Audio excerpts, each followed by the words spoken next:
What up guys, Frazier here for Complex News. At this point, Drake vs. Pusha is bigger than just the two of them in their respective camps. It's a full-on hip-hop event, one that'll define a portion of this year in the history books. And so, at this point, everybody's being asked to weigh in and give their thoughts on it, even artists who have virtually nothing to do with the beef, let alone have a side to pick. The latest to give their comments on it is none other than Puff Daddy. Puff called into the Breakfast Club this morning to promote his music competition show The Four that he hosted with DJ Khaled. But of course, the convo circled around to Drake and Push. If you're trying to be the best MC, there's gonna be battles. At this juncture in time, it's kinda safe. When we was having battles, it was getting unsafe.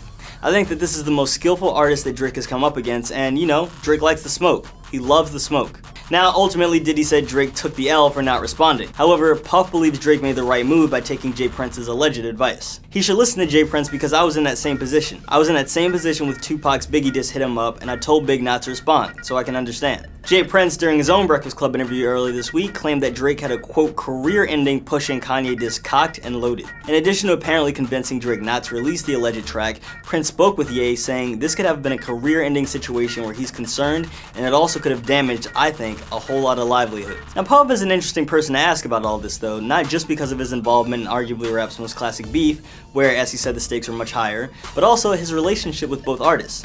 As Charlamagne noted, Puff was literally in the club with Drake the day after Daytona dropped. Daytona, an album which he hailed as a classic. Puff has worked with Push before. Push has a fire verse on Every Day of Puff's underrated MMM album, and Diddy returned the favor by producing Push's Crutches Crosses Caskets, a song wherein he makes fun of, quote, old niggas slapping young niggas, i.e., that time Diddy allegedly, but let's be honest, definitely two-piece Drake outside of a club in Miami. It was apparently over Drake keeping the 0 to 100 beat for himself when it was originally given to him by Puff to write on. Clearly they eventually buried the hatchet, but like I said, interesting. Anyway, even if the beef is dead, it will definitely continue to be talked about in the coming weeks, especially since with his own album Scorpion due, Drake is gonna have to depress himself eventually. When more updates come through, you're gonna want to be subscribed to Complex News on YouTube for the latest. For Complex, I'm Frazier.